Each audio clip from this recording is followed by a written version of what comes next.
Matt Chastain, welcome to the Homilist Podcast, buddy. Hey, thank you for having me. Well, listen, I want you to know I was on a phone call with a buddy of mine just a minute ago, and I said, "Yeah, I got a podcast interview in a little bit." And he goes, "Oh, yeah." I said, "A guy named Matt Chastain." He said, "How'd you get a hold of Matt Chastain?" And I was like, "Well, I looked up his IMDb page, and then I looked for some other information, and I found an organization he was connected to, and then I emailed that organization." And he's like, "What movie were you watching?" I was like, This dude is a Matt Chastain fan. So I've known this guy my whole life, and he's like, "How'd you get a hold of him? What movie?" He's hard to get a hold of. He's almost 600 followers on Twitter. He's huge. Is that awesome? I thought that was so cool. Well, tell your friend to feel free to reach out in any way he wants. I thought it was cool. I'm man. Not hard to find. I was like, "Oh, this is awesome. This is Just awesome." Don't tell the government. Hide from them. Listen, yeah, well, listen, we had plenty of conversations about that. So that may divide our audience in two, but that's all right. Let's do it. Whatever. I'm all about contention. I hear you, baby. Yeah, so I'm flipping through Amazon Prime the other day, and I see this movie, and it's a Christian film. And I do what any normal pastor does. I think to myself, ignore it. Not gonna watch that. He's not another Christian film. Not another one of those. And so then I get to looking and I read through it. It's like the description's awesome. Then I turn the trailer on. I'm halfway through the trailer. And I'm like, crap, I'm actually gonna watch this. I'm actually gonna watch this film. Then I start it, and then halfway through, I'm like, I'm Googling you. Like I'm like, where do I find this cat? Like who? I'm like, number one, who's this actor? Where did this film come from? And then come to find out, you're the writer, you're an actor in it, you're the director of this film called Small Group that came out in 2018. That's right. Man, I completely not on my radar. Of course, I'm not perusing Christian films looking for it, but man, knocked it out of the park. Thank you. Knocked it out of the park. Tell me a little bit about this film. Oh, that's a pretty open-ended question. Hope you got some Joe Rogan time for your podcast. I get all the time we need. One of those that you can kick back and relax now. It's going to go a while. That's right. Man, the story goes back almost 10 years now because in 14, my wife and I, we had both grown up in kind of little small Baptist churches and kind of got away from church in the college in the 20s. And then we get married and it's time, we should probably go back to church. It's not an uncommon thing, right? We need to get back to our Christian faith, our Christian roots. The world's falling apart. Even we thought it was falling apart back then. Oh, what little did we know. But anyway, so we try a bunch of churches out, and it seems like all of our friends were in small groups. I remember this one guy's like we kept trying to get him to go play softball with the JCs on Tuesday nights. He's like, "Oh, I can't do it. I got the small group." Okay, whatever. What is a small group? And so we went to this one new church, Watkinsville First Baptist Church, and a church had grown big enough to, when churches get to a certain size, they have to go to the small group model, right? And so I was like, okay, I'll give this thing a shot. We tried one group, and it was like, I like these people, but it's probably not a good fit. They've all been best friends for 9 years, and it's going to take a long time for us to kind of ease into that and be as close and not feel like an outsider. And then we were volunteering at VBS, and I was just kind of one of those guys. They said, you just be there for somebody who needs you. So this one guy comes up to me. He's got an arm in a sling. He owns a roofing company. A guy had fallen off a roof, and he had tried to catch him, ripped his bicep apart. So he's in this. He's like, you're going to be my hands. Okay, cool. And this guy was freaking hilarious. And this guy was the most dry-witted, just said inappropriate things. Not so inappropriate that he'd get kicked out of the Baptist church, but inappropriate enough to where, this is one of my people. Sure. So we had a great time at VBS. He calls me a couple weeks later. He's like, "Hey, listen, you're going to be in my small group." Okay, what? He's like, "No. Well, we had a small group, six families, 6 couples. We split 3 and 3, and each couple's responsible for going to recruit a new couple. So we're recruiting you." Okay, cool. Never been and hadn't really been a part of a small group. I think I'd only kind of visited them. So we went, and I was, in the first few meetings, I'm like, this is in 2014. I'm like, this is kind of cool because, the one thing I always kind of have a natural, I guess attraction to, or it's even a bigger word than that is just kind of genuine. I like to I don't like to feel like I'm in a situation where everybody's trying to be something that they're not. I like real and honest. And so I would rather hear somebody, cut a fart joke in Sunday school than be overly, a version of themselves that's just too sanitized, because that doesn't feel real to me. But this didn't feel sanitized. It felt like we were actually pursuing God. We're studying the Bible, but we're not sanitized in the way we do it. When I'm not saying we're promoting sin, I'm just saying like, Right. we're not trying to be too sanitized, and it is authenticity is what I'm all about. Yep. So we're in this group, and I'm thinking, somebody ought to do it. There's all these Christian movies coming out right now, and they're mostly pretty terrible from what I can tell.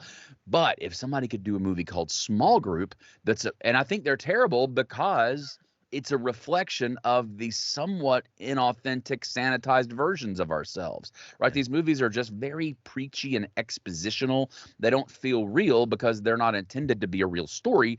They're just the thinnest layer of story with the underneath of that crust being sermon, right? They're just preachy. They're expositional. And anybody in the film business knows exposition is the sin in our business. I mean, even Jesus said it. Tell them stories, tell them fables, tell them. My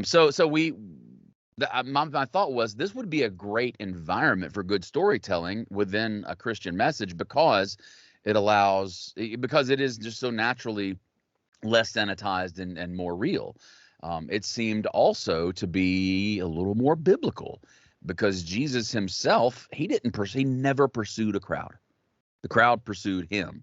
Right. He pursued the 12. Okay. What the first thing he did in his ministry, he went and got himself a small group. Yeah.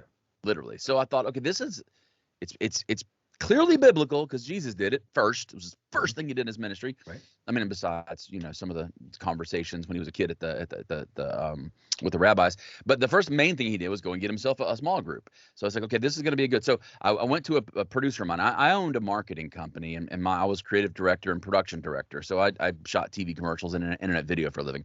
But I had never done film. I had the chance to do film because back in college, I'll reverse it a little bit. Back in college, I was part of a sketch comedy troupe. And thank God this was before YouTube. It was just before YouTube, because it was, like I said, I was not even close to pursuing anything close to Christianity at that point. It was very raw comedy. And my two partners were like, well, we got picked up on college dorm campuses everywhere. The show it had to be renamed, but it went on MTV2 for a season. And at that point, my partner's like, we're going to LA, we're chasing this thing. And I'm like, there's something about Los Angeles, and I just think I need to grow up and not do this kind of toilet humor anymore. I'm gonna stay without it. So I just always thought I'm not gonna pursue the film business, because the film business is just, it is what it is. Harvey Weinstein was not an anomaly. That the business has been taken over by your very, very, very corrupt power seekers. Yeah. And so I stayed here, got in the marketing field. So I'm in the marketing field, and I'm sitting. I went to have a meeting with a buddy of mine who was working for a company, but he was also a film producer on the side. If you're in Athens, Georgia, we are, and you're going to pursue, a short or film, you go talk to Chris Hines, because Chris Hines knows everybody. Chris Hines is just one of the most beloved and liked and respected dudes in this area. Still is to this day. He's still doing independent films. So I went to him and I said, I got a good idea for you, Chris. And I thought this idea was going to help me sell him on the commercial for his business, which was something totally separate. I said, I'm going to give you this just kind of as an added bonus. I was like, you should do a faith-based film called Small Group. And he's like, my wife and I have been in several small groups over at Athens Church. That's brilliant. I was like, haha, I got him. And I thought I was just going to give him the idea and walk away. He goes, go write it. Huh? You want what? Write it? I never wrote no movie film before. He goes, just try. So I was like, okay, cool. So part of the reason the premise is good, I believe, is because of my ignorance, right? I had no idea what I was doing. I mean, I'd taken screenwriting classes in college and did pretty well in them, but I purposely forgot all of that because I don't want anybody telling me what to do. But so I was like, okay, I can write it. I mean, young 30-something. Sure. I was actually about 37 at the time, arrogant. 36, 35, I don't know. It was a long time ago. And I was like, yeah, I can do this. I can write something way better than all that crap out there. So I wrote a first draft, and it was terrible, really, really, really bad. I would never let anybody read the first draft. It was awful. It had some moments. There are actually a few scenes that you saw in the movie that survived almost intact from that first draft. So what Chris did, Chris said, all right, look, there's a guy who just moved to town. He came into town to write a book, but he met with us at the local film meeting group, whatever. And this guy came from L.A. He spent the last 20 years in L.A. And his specialty is development of writers, not development of scripts, not co-writing, developing writers. He's like, I want to bring him in, and I want you to do whatever he wants you to do. I was like, okay, cool. So I met this guy named Dale Wheatley, fascinating guy, not a believer himself, but just a wonderfully good-hearted person. But his specialty was script development. I mean, he did his first movie 30 years ago almost with Leonardo DiCaprio and Tobey Maguire. It's a movie that nobody's ever seen because there was some fighting going on between them, but I've seen it. It's one of those 90s independent movies, and it would have been amazing, but he and Tobey kind of did this, and so Tobey ruined his career, and then he himself couldn't now be a director or an actor. He had to go develop others. So couldn't do it in LA because of the the blacklist by Tobey. And so not Toby, by Leo DiCaprio. And so he moved here. So we started working together. And here was the process. He would read my draft, and he would just spend like 30 hours taking notes. And it can be just anything and everything from small little misspelled word here or too many spaces here. But more often it was more about, okay, this character, I have an issue with this character. This character seems like it could be deeper here. We got to get you on the right structure here. And so we just take notes. And then he and I would get together at a coffee shop, usually on a Sunday afternoon after church, and we would just sit there for 8 hours. And we would just have a therapy session on the script. We'd just start talking through it. He would never hand me his notes. He would always just talk. We'd talk through them. So we would like I said, 8 hours for one draft, and I would be typing my notes on my computer at the time. Then I would sit down, open the current draft, open his notes, and go address each one. Now, a lot of the things he would do is he would say, there's an issue here with this thing, and I suggest this. Maybe, I was stubborn. So maybe 80% of the time I'd be like, I don't like your suggestion, but I'll come up with something better. And it would work. It would help me come up with something better. But a lot of the times his suggestions would be great. One example, the character Billy, who everybody loves, the character Billy in Small Group. He's the neighbor across the street, big, loud country boy. I was just with that actor last week, actually. He came through town, and I got to have breakfast with him.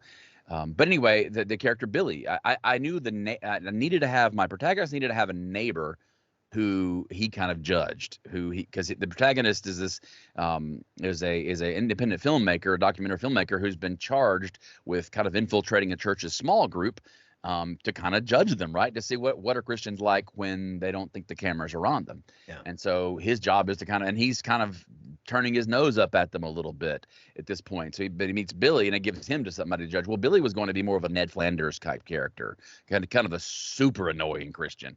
And my guy was like, why don't you take the Christian part out so we're not hitting that too heavy, and just give him somebody to judge so he's not on the defensive about the same subject that he's been brought to Georgia to do.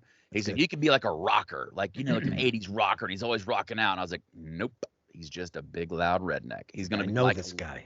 Exactly. This guy. He's like all of my cousins. Yeah. Not that they're rednecks, but our family is loud. I'm loud. We're insistent.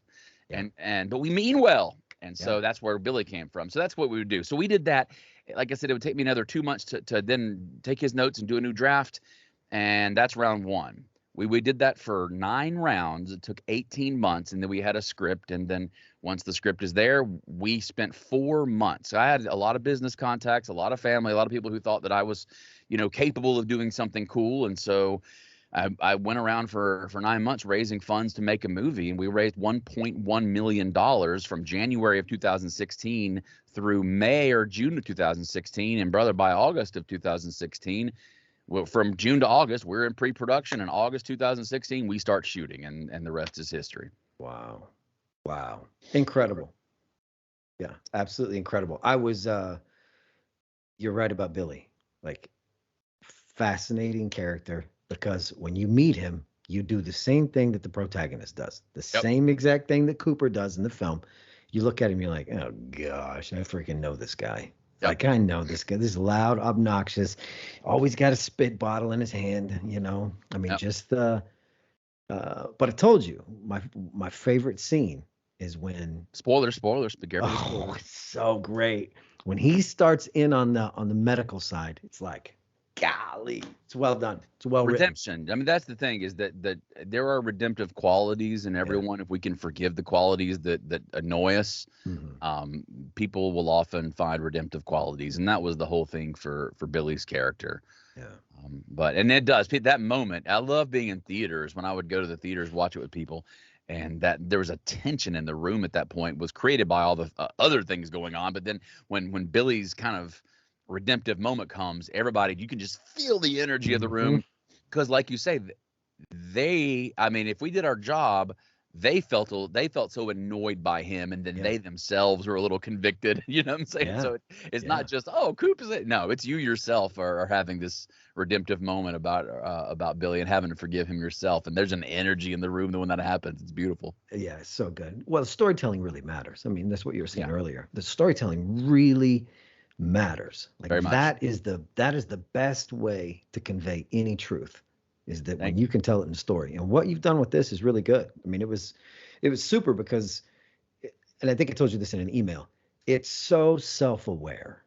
Like Mm.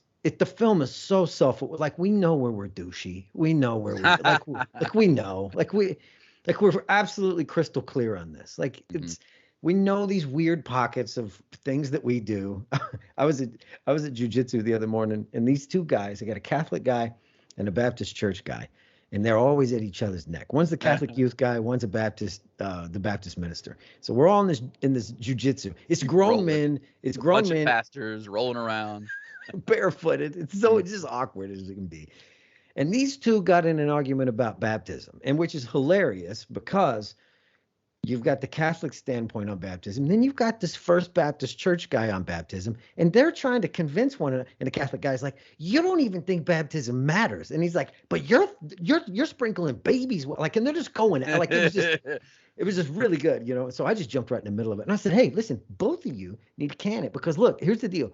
Like it says do it, do it. Like nobody gets to, start, splitting hairs on this and splitting hairs on that. Like, because here's the thing. That's not the weirdest thing we've got to contend with scripture. Like we got a virgin birth. We got to figure out. Right. There's so many How do you other get out of things. that tomb? There's Yeah, things. it's like there's so many other things that these guys are And then going the at. Calvinist showed up and told you all why you're wrong. That's exactly right. That's exactly right. So anyway, it was one of those. It was a funny conversation. Of course, our uh, our uh, our teacher, our coach, we call him all kinds of things. We call him Kung Fu Carry. We call him Master Splinter. We call him all kinds of stuff. Master But Splinter. That's way better than Sensei. yeah, way better. He's sitting over there, this just huge smile on his face. He's like, "Oh, this is awesome! Like we might get a real fight today. Like this is really cool. So this is awesome." So, Get a real fight. Well, but it was, man, it was cool. how it works, man. It's like we have to be able to look at ourselves objectively, Mhm. and because it's our job to reflect the gospel.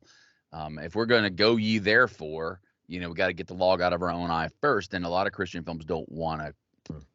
do that to that extent, right? And so my job was, I think the thing is, you can't start. You're talking about storytelling. You can't start with, I've got something I want to say. I've That's got right. a lesson I mean to. I've got a finger I'm going to wag at the That's world. right. Doesn't work. You can't. You start by going, okay, let's find a question and a what would happen if question, Hmm. and then explore it Yeah. and be as Yeah. real as possible every step of the way. Yeah. Like if you're exploring that's what I was doing when I was writing. What would happen if this guy, we got a documentary filmmaker, he wants to get inside the church, so there's a little tension there. That's cool because he's he's undercover, he's fooling them. But the good part about that is he does get to see their real side of them. Yeah. What Yeah. happens when he's exposed? How do they react? How does everybody react? And so I couldn't approach this film as to what I want to happen. I couldn't approach it Yeah. as, Yeah. everything works out perfectly in the end. I mean, you know what I'm talking about? Yeah. I had to approach it as what would happen, what does happen, what's likely to happen, and then just let the cards fall where they may. Mhm. We can do that because the Bible itself is not sanitized for your protection. I always, I'm like, there's a lot. I have a huge problem with the Christian movie industry. It's just terrible. Yeah. There are a lot of wonderful people in it, but there are some unwritten rules in the Christian movie business, especially when you get the pure flicks and a lot of those that well, there's got to be some redemption. That they have these just certain rules of sanitization, I guess you would say, Sure. that are beyond biblical. Okay, Yeah. so for instance, if I went into Pure Flix or any of the others and I said, all right, I'm going to pitch you guys a movie, okay, and this is going to be perfect. You're going to fund it. They're going to love it. It's about this woman. She's married. It's in a different culture. She unfortunately, her husband dies. It's very sad, very sad. And in that culture, she can't inherit the money unless she's married, and she's going to be broke. So what does she do? She dresses up like a hooker, gets her father-in-law drunk. They have sex. They have a baby, and that baby is one of the descendants of Christ. Or one of the descendants, one of the ancestors of Christ. Yeah. Oh, that they would kick me out of the room. Yeah. But that's a biblical story. The Bible doesn't even attempt to sanitize life like the Christian movie industry does. Yeah. And the reason is the Christian movie industry only responds to the Christian movie audience. Unfortunately, if we train the audience to be a little more open to what what Christian movies and Christian art could be, the Christian movie industry would certainly react to that. Christian movie industry is just there to make money. That's it. They have a formula that works and they want to make money. And certainly our film did not fit that formula, which is why I think we won Best Picture at the International Christian Film Festival in 2019, because it was so different. It was so unique. But that it makes it a little more challenging for most Christians because they want it to fit a very specific mold. And I know I'm kind of giving PureFlix a hard time. Our movie's on PureFlix right now. Yeah. So I don't hate those guys. I'm just saying that standard, that whole standard of we've got to be more pure than the Bible, I think is where we're going wrong. Yeah. Well, what's interesting about it so often is you'll take a Christian audience who will be like, well, this is such a great film, or you'll take Christian filmmakers who land in that place. And it's like, this is the thing we're trying to get across. We're going to wag our finger. Here's the preachy thing that we're going to say, we're going to do these things. It's like, if you were to bring in the story of Tamar and you were to lay that in front of these people, and they would go, no. Like, listen, that's not the worst movie you probably watched this month. Right. Yeah. You can't do that in a Christian movie. I can't wait to see John Wick 4. But I loved Small Group. Thank you. I mean, yeah. Hey, look, I'm a huge Tarantino fan. Me and my buddy, the pastor at the Baptist church, when one of his new movies comes out, we'll be texting each other. Did you see it? It was glorious. It was amazing. Yeah, I mean, I don't need to sanitize the things I see to see humanity, and we shouldn't be so offended. Now, I'm not going to go out and put an excessive amount of vulgarity in my own movie because I don't think I should live that way. But I there's not many Christian movies where the one of the main characters, my characters, is, oh hell no. That's one of my lines in the movie. Oh hell no. Which by the way, when the main guy Cooper comes back in towards the end and he walks into the small group and everybody's there. This is my favorite scene of yours, where you are on absolute simmer. And I mean, you were standing, and it's one of those scenes that just, you stay there to the point where it's like, dude, this dude looks mad. And then it stays just a hair longer to the point where I'm like, that's funny. Like, he's still mad. This dude is still mad. It was so good, man. You did a great job. You did a really great job. I appreciate that. Yeah, you're a good actor. That actor, Sterling Hurst, give you a funny story. I wasn't supposed to be in the movie. Okay. Sterling Hurst, who plays Scott Cooper, he was cast as my character, as Shane. Shane is the buddy, right? I knew I wanted a part of this movie to be a buddy comedy. And so Shane and Cooper, buddies, they bounce off each other real well. They're both super funny. But so what happened was we had another guy cast as Coop. I'm in Guatemala 6 weeks before we shoot, just kind of scouting and getting everything ready in Guatemala. Yeah. We get an email from the guy who's going to play the lead saying, "Oh, sorry guys, I got this big Chevy commercial I've got to do." If you remember, there's a series of Chevy commercials where this guy's like leading focus groups or whatever, and he's always in front of some door that goes up. Anyway, it was this guy. and he tells us I can't do the movie, and we're 6 weeks out. And so my producer Dale Wheatley's like, all right, well, you got a couple options. We can go back to the investors and say we're gonna having to push production indefinitely, because we had looked at every actor. I mean, we looked at hundreds of actors for both Coop and Shane. I found nobody liked for Shane. I didn't even like Sterling for Shane because he's too nice. I wanted Shane to be a little more of well, what he is. Yeah. But we just couldn't find anybody we liked for Coop except for this one guy. And so he's like, we can go to the investors and we can tell them that we're going to have to push and start the casting process again. Likely some will go, you guys don't know what you're doing, give me my money back. Or, Matt, you can play Shane. I'm like, what? Because I'd never done any real film acting before. I'd done a lot of acting in high school and that kind of thing. And I've been on camera all my life. But he's like, no, I think you can do it. And so, but part of the reason I was able to do the character is because of how, if you're not an actor, it's probably hard to see. But when you got actors like Sterling Hurst or like Nelson Bonilla, who played the missionary in Guatemala, you got actors like that you're working with, they can make you good because just being on screen with them. And Sterling Hurst was amazing in that role because it was actually a more challenging role than people think. Carrying a movie in general that's a tough thing to do because you've got to be the tent poles that everybody else kind of hangs their talent on, and he did that. But then also being able to play in a movie like this that's both comedy and drama. I mean, I don't even like the term dramedy because a dramedy, it doesn't get real funny and it doesn't get real serious, but this movie is pretty funny and pretty silly at times. That he can hang with the silliness, but then it is incredibly dramatic at times, and he was able to do both of those things. And so it was funny because in that scene when I went up and I stared him down so hard, ready to kill him, he told me after, he's like, Matt, like, I was honestly afraid of you. And I'm like, Sterling, shut up.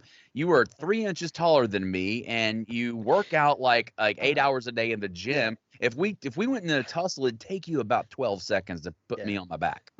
Yeah. It was great. I mean, he's right. I mean, because it's a vicious stare down. I'm like, dude, this dude's kind of wound up. And it was so good because it stayed to that point of like, this dude's going to skip all the social cues of everybody in the group and just going to stay mad. Right in his face. Everybody turns and he's still. And I thought, this guy. So I mean, at this point, I'd already found some Sea Spark Go. That's funny. You found me at Sea Spark Go. So yeah, so Sea Spark Go is a PR agency who we hired to do some PR for the movie, owned by a guy who's been a friend for many, many, many years. After the movie, they I kind of went in as kind of a contractor with them, and they'd bring me in on some jobs here and there, and so they just put me on their website. I was never a full-time employee of them, but they brought me in on some jobs to direct some video for them. Yeah. And I've been doing other things for the past couple of years. I forgot I was on their website. Yeah. But that's funny you found me through them because they're they're a big agency, and so I'm sure their SEO is better. But yeah, you found me through Cesar Go. Yeah, I know you sent in the email, and they just sent it to me. They're like, Matt, I think they're looking for you. The head of the agency sent me that, so That better not be the government. Yeah, exactly. Andy knows. He knows how to filter that. So yeah, no, man, that was good of him. That was good of him to send it on over. I mean, that's something you could lose that real quick and never even have to. I'll talk about movies, especially the movie I made anytime. It wasn't all good. The movie itself was great. Yeah. I think, I hate to say that, my experience with the movie was great. People who view the movie, for the most part, have a really good experience with it. So that part's good. The art part's good. The business side of it all was a complete and total disaster. Really? And so, yeah, oh gosh, it's awful. It almost ruined my life. So, but I've gotten over it, I guess you could say, to the point now where it's not a bitter subject anymore. And I love talking about it. Not so much the business side of it, or I can go into that. It's kind of, there's some interesting things about it, but just the filmmaking side of it, the storytelling side of it, the acting and directing side of it. That stuff is, I did it once so far. Hope to do it again. But those 6 weeks we were shooting, and then even in the 9 months of post production after, were such an amazing blessing that if I never make another movie, I thank God that I got that opportunity, because I'm going to tell you, there's no better job in the world. Like you just feel like you're stealing money from somebody. Maybe we weren't really stealing. I'm just kidding. But no, you just feel like, how am I blessed enough to sit here and do this for a living?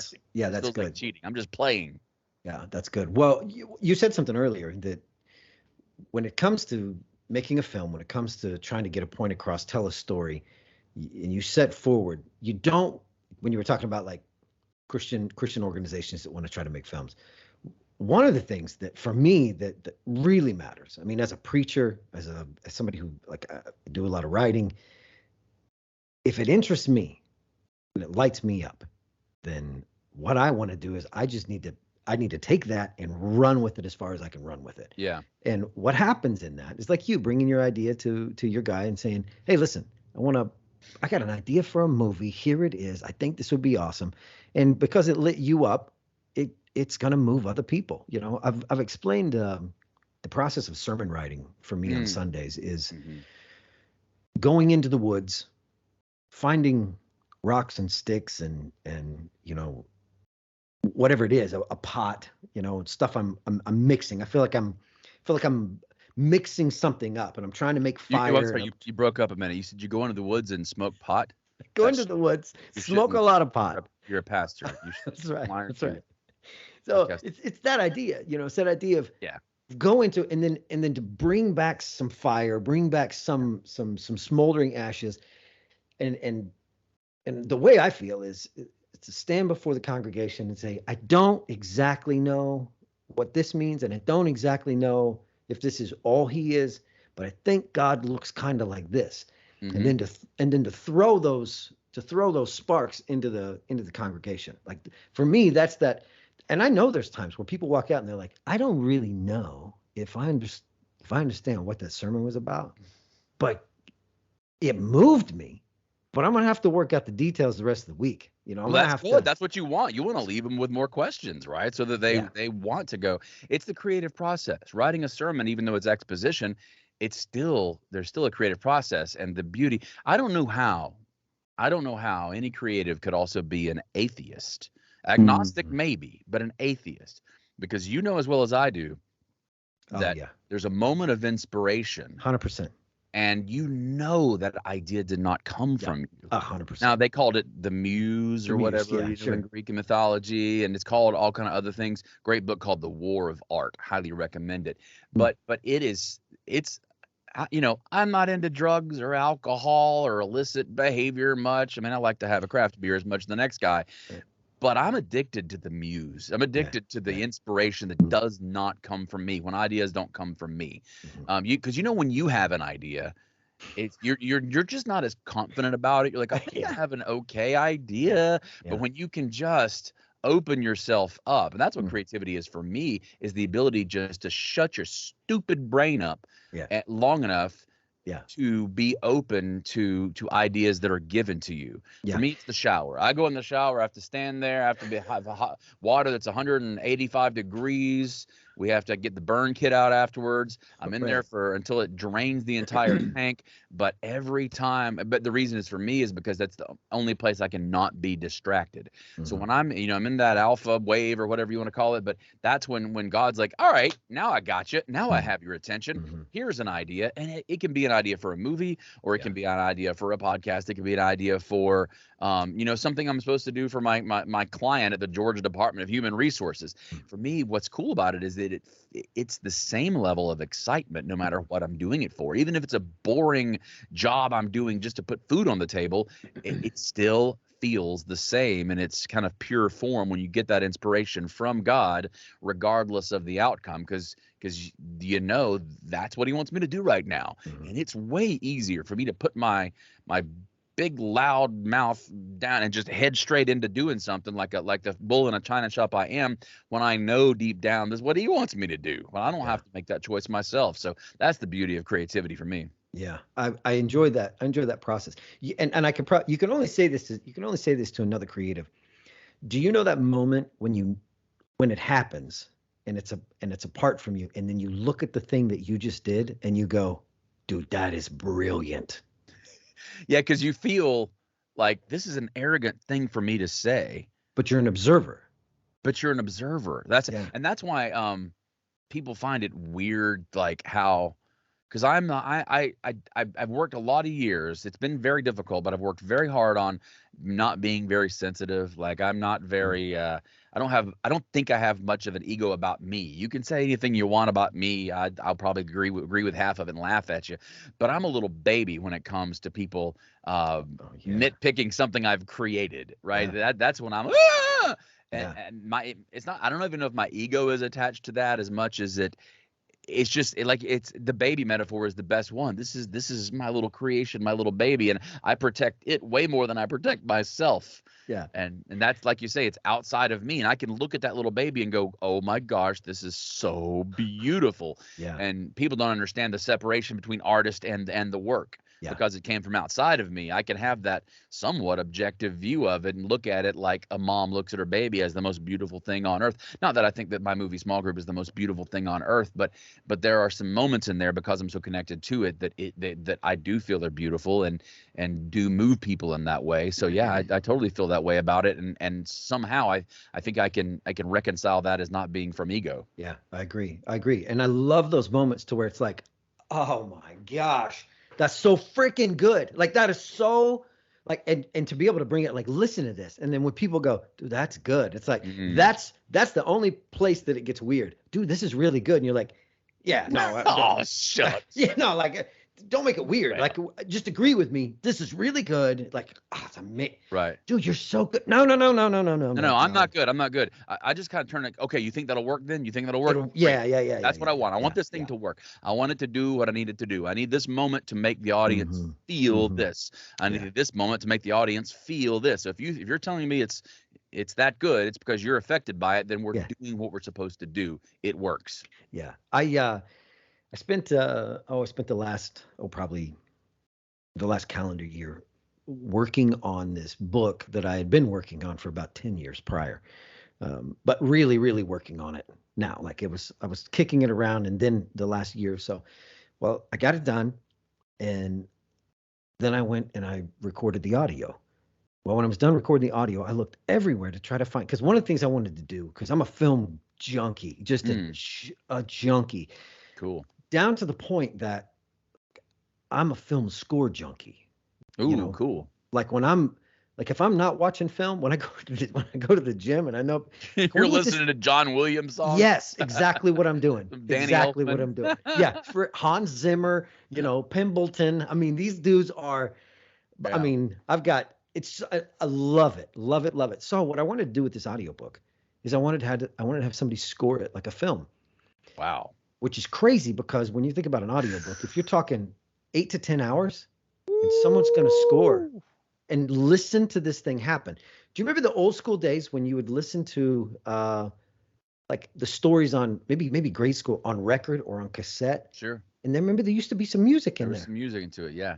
But now it's just typically if you're lucky, you get like a little 3-second music flash at the beginning at the end of each chapter. But that's an interesting thing to want. But 8 hours worth of music, that's a lot of music. That's gonna cost you. Music. Yeah. So I'm looking everywhere. $100,000. I'm looking everywhere for a guy. And I mean, I got a couple composers. It'll cost you. Here's what happened. I found one and I said to him, listen, I think this idea is good. Can I send you a couple of chapters and tell me what you think of scoring this? And he said, okay. And I'm not kidding you. In a couple of hours, he scores the first chapter and sends it back. Oh, wow. And I listened to it and I'm like, oh my gosh. And that's just raw. That's just raw out of the. Did he hit though what you thought? Did he? Yeah, he nailed it. He nailed it. And did he make it better than you thought it would be? Oh my gosh. It was like, dude, I love this story. I love the story that I'd written. And it's a retelling of the book of 1 Samuel. And so but it's narrative. It's not a exposition. Okay. Yeah. And so he nails this. I mean, nails it. And I'm like, good gracious. So now I got the awkward conversation I got to have with him where I got to say, and I don't have any money. It'll be good exposure. Artists love hearing that. Can you give me all your time and efforts and talents? It'll be great exposure. They love hearing that. So here's what I tell him. Listen, here's the thing. This is not great for you. This is not great for you. But here's what I want to do. Can I cut you a percentage of this book? whatever it makes. Just cut you a percentage. And he says, yeah, let's do that. And I said, Oh, okay. great. And so we'll do it. And so he tells me, he said, how about 5%? And I said, okay, well, maybe. Hey, he sends me the first chapter and I'm already like, oh gosh, like 5%. I'm going to be a cheapskate. And You're like, make it 10. can we do 10? Yeah, yeah. Hey, so he's done. He just sent me chapter 4 the other day. And I mean, listen, every time he sends me one, I'm almost in tears. I'm like, golly, this story is, he finds the thing in there that I didn't think was the spot, the power Yeah. moment. And then storytelling, I got the power moment right. But musically, when he comes in and he hits these notes, I'm like, oh, it's over. I mean, I'm just That's it's so waterworks. fascinating. Man, It's that's collaboration, right? There's the so second good. part of creativity that even levels up. It's fun to create something yourself. It's fun for you to have that moment in the shower, in the treadmill, wherever you are, where God's like, do Second Samuel. But then when you find people to collaborate with, and then when you trust them with your baby, and they make your baby prettier, and they make your baby more effective, and man, that is a beautiful moment. I had a lot of those with what we did with small group and have many times and since then. So yeah, collaboration's great. Man, it just blows my mind. One of the things that it did for me is it put me in the spot at one point when I couldn't find a composer, a music guy to put this together. A friend of mine said, "Huh, that's too bad you had to give birth to this baby and now you have to raise it." You know? Yeah. Because I was like, I don't want to do the music to it. Like I could plunk it out on it would not, but if it wouldn't get to where you wanted it to be because it's just exactly. Yeah, he's like, you got to give birth to it and now you got to raise it. I'm like, surely that's not it. I hope it'll be uglier if I got to put clothes on. I don't want to do that, But man, I'm telling you what, I'll have to send you a couple. Bits of it. That way you can to hear that. Yeah. I mean, what he did it was just so incredible. I mean, and so he comes in and he does stuff to it. And I'll say to him, like, dude, you nailed that. And he goes, yeah. Yeah. I'm like, yeah. It's like any other creative, man. He can do it and go, I think it's okay. I don't know what. What's hard though is when you're in those situations and you're like, ooh, that wasn't quite it. It's so hard to tell somebody. Yeah.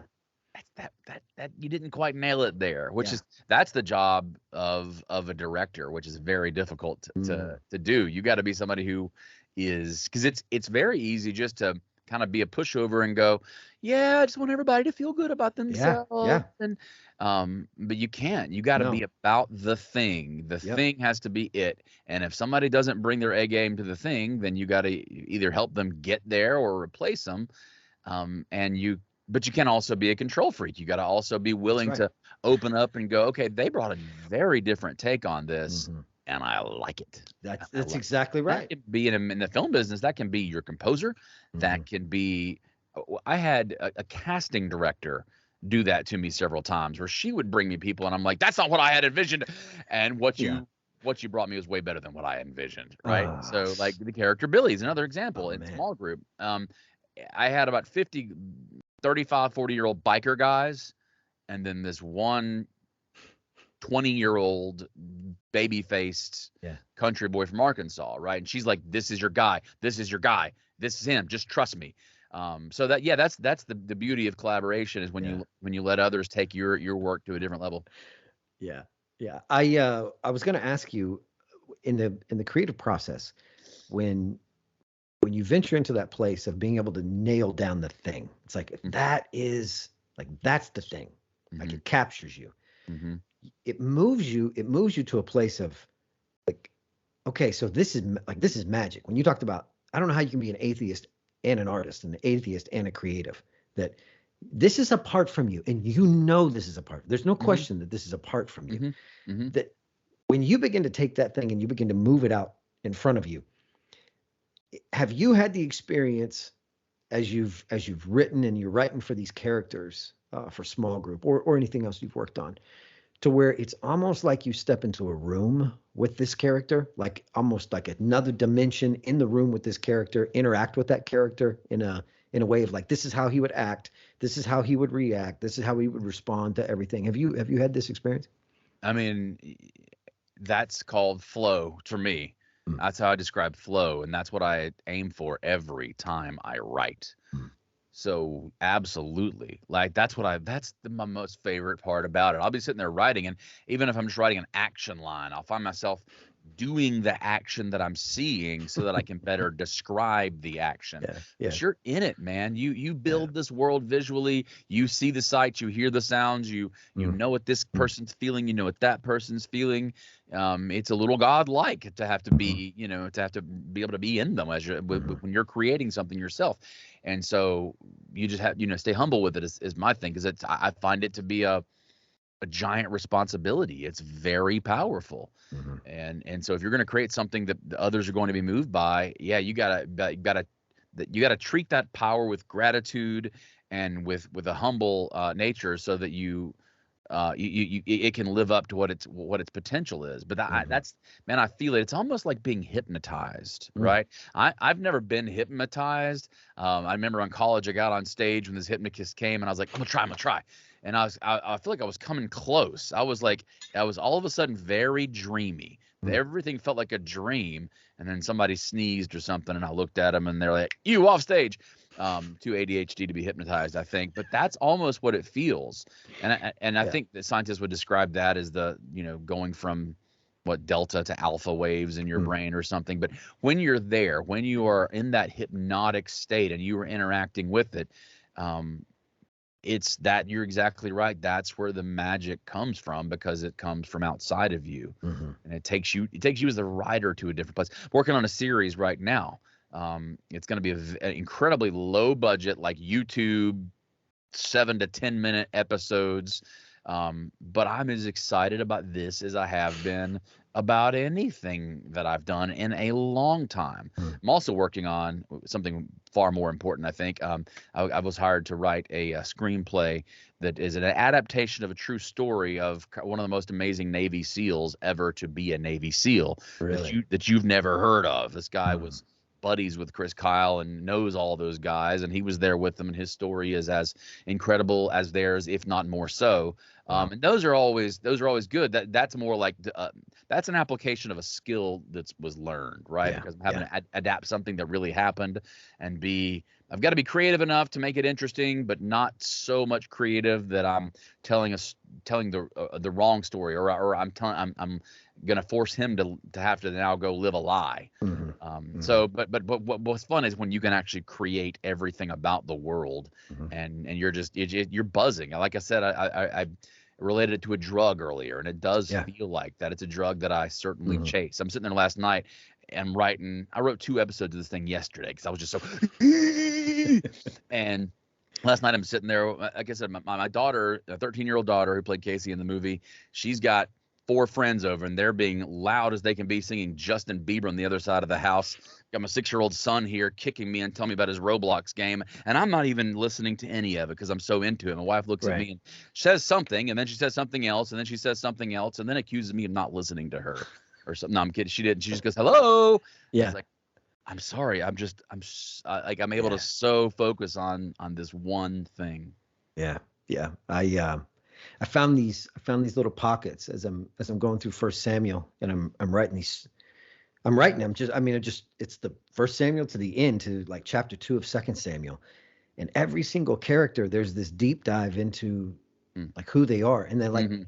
and it's weird because like I love acting. I love acting. I love film. I love plays. I mean, I really am. I'm such a nerd about that stuff. But doing the deep dive on the characters, and going into like why in the world, what made Jonathan such an amazing friend to David and an Mm. amazing son to his dad, and like how do you walk that line, and what kind of person is that to have to walk that line, to be able to be this guy to him and Yeah. this guy to him, and to be that honest, and there not be a shade of deceit on either side. And Yeah. these two, like one wants to, like, how do you? And so, man, it was like being in a room, like being in a room with him and being able to have, you know, 11 minutes to get as much information out of him as you possibly could, and then Mm. trying to just drag this information out. And I'm telling you what, by the time that process was over, by the time I got to King Saul, like this dude who is what a terrible individual he is through most of his life. Right. There's a part of me that's so sympathetic to what happened to Saul, because I feel like I spent so much time. It's like how in the world, like I can't throw all of him away. Like, I mean, God did pick him. There are some things in there that are valuable, and it's that deep dive where it almost brings your sympathies, to the thing. Now, let me see if I can segue from that to something along these same lines. And this is the major sin that's being committed in Hollywood and in film and in storytelling right now, is they're not approaching this from a creative place. A lot of the stuff that's coming out now is being approached from an agenda, right? Absolutely. And Absolutely. that's what makes people like me really, really sad, that we've given up on inspiration. We've thrown the ghost of it out. Yeah. There's no magic in it. Now it's That's a right. push, Is That's that what right. you're seeing? Is that how you feel Oh, about this too? 100%. But I'll tell you this, I'm going to give you some hope there, because I think a movie or art in general can have three different desires, three different purposes. Number one, obviously, if it's the art, if it's storytelling, if it's inspiration, that's the most beautiful desire. Yeah. Number two is we just needed to make money. We got a formula. We needed to make money. Sure. That is, I would say, a far less desirable goal, but it's a more neutral goal. And then the third goal is no, I've got an agenda, and I'm going to get this agenda across to you. But here's the deal: get the log out of our own eye. In the past 20 years of Christian movies, with a few exceptions, it's exactly what we've done. We just happen to believe that our agenda is better than the Hollywood agenda. But here's where I think we're in good shape, because we are 100% counterculture now, and it's happening more and more quickly. We're going to the counterculture. So the problem is dominant culture is not good at art, because the dominant culture feels perfectly free to be expositional. Okay. They don't feel the necessity to hide their stories and their themes in subtext in story. Okay.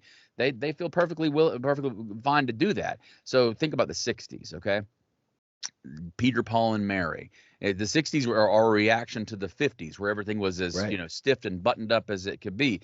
Peter, Paul, and Mary, they've discovered this awesome little substance that you roll up and smoke in a joint, and they want to sing about it, but they can't. The dominant culture won't allow them to do that. And so they sing a song called Puff the Magic Dragon, and everybody knows what they're saying, wink, wink, and it becomes a huge hit. And that stuff like that subtext in the art makes it technically better art. It moves people more, and then we get the revolution of the late 60s and early 70s.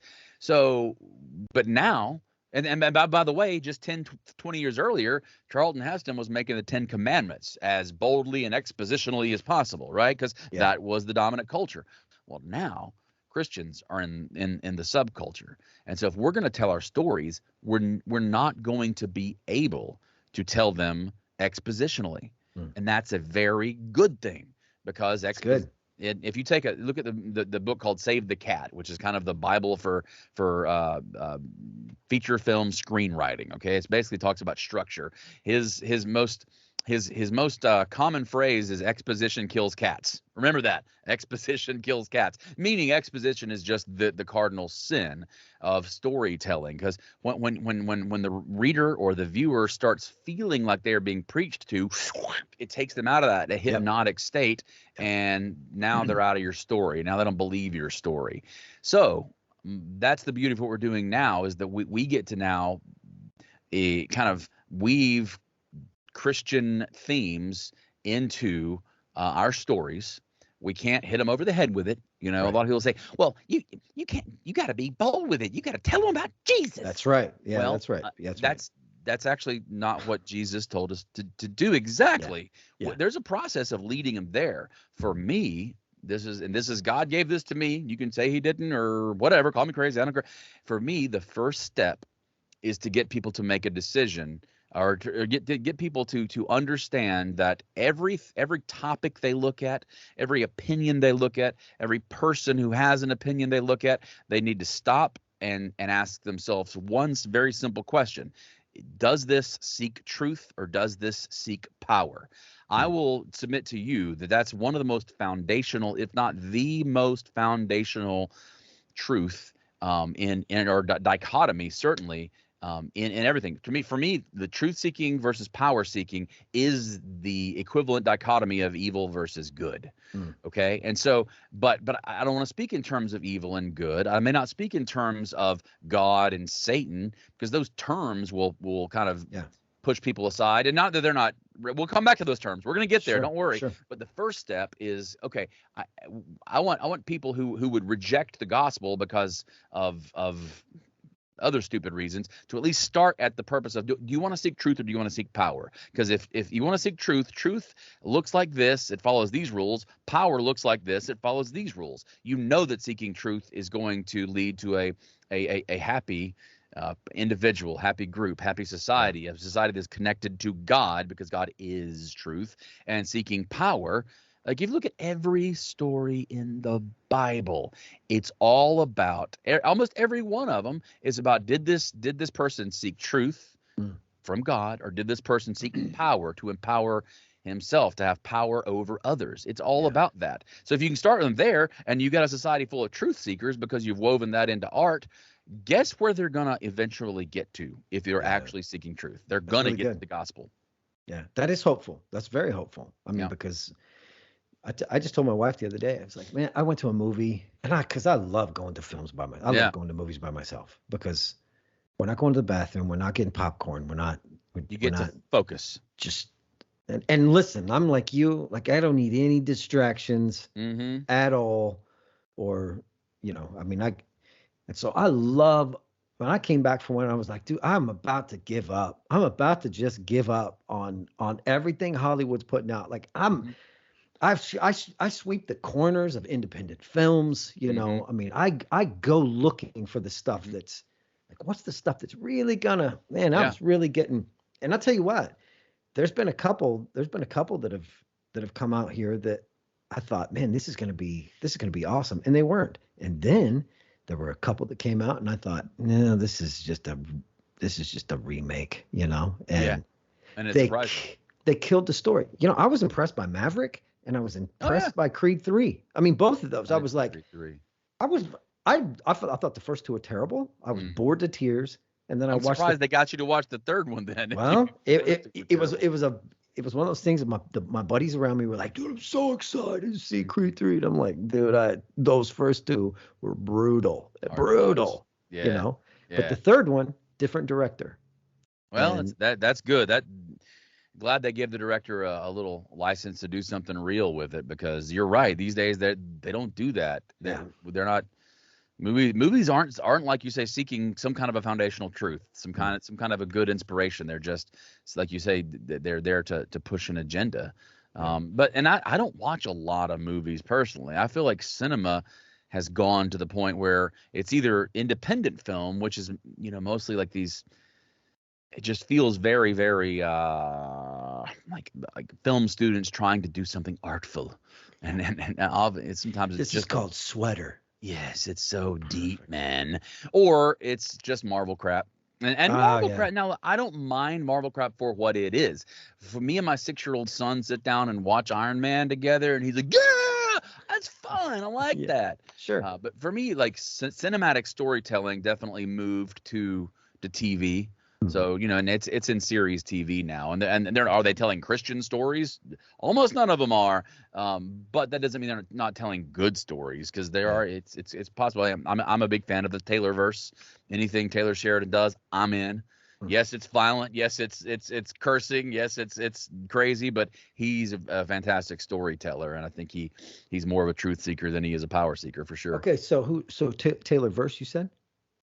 They call it the Taylorverse. Taylor Sheridan, he was the creator of Yellowstone, 1883, 1923, Gotcha. all Okay, those. okay, Yeah, Yeah. Yeah, So good I love good that. world builder. Like builds the entire Yeah, world for you. the Yeah. Taylorverse, the Taylor universe, Yeah, exactly. man, So he's good. He's real yeah, good. I love him, love him. So that stuff still it does exist, but it's hard. And and that's the other thing too, is that you can't get anything into that awful machine Hmm. of Hollywood unless you check some boxes. For instance, what our distributor.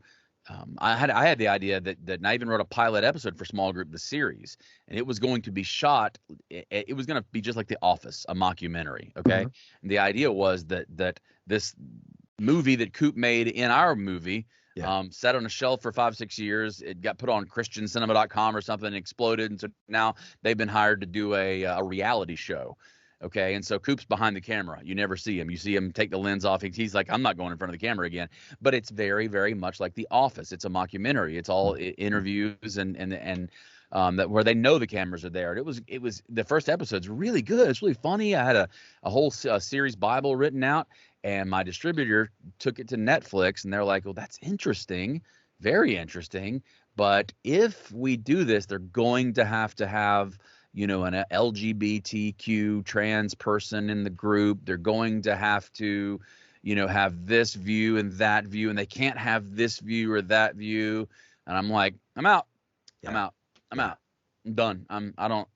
I just want to share I want to tell a story of normal people trying to pursue the gospel, and I'm not Yeah. going to have to infuse it with your political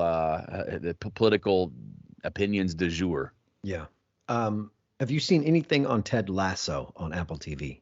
Everybody's talking to me about Ted Lasso. I've not watched it yet because I don't. There's only so many subscription services you Sure. can get, and so No, there's not. You can have them all. you can have them all. Well, maybe you can have them all. What are they paying pastors these days? Because they're not It's paying filmmakers outrageous. enough It's to. outrageous. Yeah. You need to get in on it while it's hot. It's I suppose I go to a tiny church. So, okay, our church we can barely afford to pay our pastor gas poor, money to drive poor over. guy. Poor guy. Yeah, we're a small group, small church. That Yeah, kind of well, us too. This more of an Eric Kahn type church. oh, who's that? Oh, you know Eric Kahn, the Eric Hard Kahn? Man podcast. No. I'll Okay, check him out. that's going to be the best thing you've got out of this whole thing. Go follow Eric Kahn. Okay. Go listen to the Hard Man podcast, Okay. and that'll be the best thing you got out of our time together today. It's fantastic. Hey, let me tell you a guy, Father William Costco. My guess is you've seen him before. There was a video that was floating around of a Catholic priest, and the caption was Catholic priest obliterates Biden. He's wearing a green robe and he's talking about abortion. Okay. And he's saying how he would welcome Joe Biden into his church, but over his dead body would he serve him communion. I think I remember the story, but I don't remember seeing the guy. Well, I had to find this cat, look him up, and get an interview with him. And listen, cool. when I did, I had to leave it on an old school answering machine at his parish. And listen, he has a flip phone, and he will text. I think I have 2 text messages from him in the time that we've known each other. Here's what's interesting about his story. He was in L.A., went to film school, and this is what he was doing. He was going to make it in creating films. Wow. And then he said one day, you have to go back and check him out. He says, I've worked so hard to build a platform that I could get on and get in on this machine so that I could say what I wanted to say to the world. He said, and then I started asking myself, what do I want to say to the world? He said, so I got a bike and I rode it to New York. And by the time I got there, I realized I wanted to be a priest. And so I went into the ministry. from LA and film school all the way across. So now he's in where is he? I did not expect you to say. So then I got a bike and rode it from LA to New York. Listen, he is in the sermon. And here's the other deal. This is one of the only sermons you'll find online of William Costco. It's the one, and it just went absolutely viral. He doesn't have a podcast. He doesn't have Costco. You can't find any of his. He stopped looking for his platform.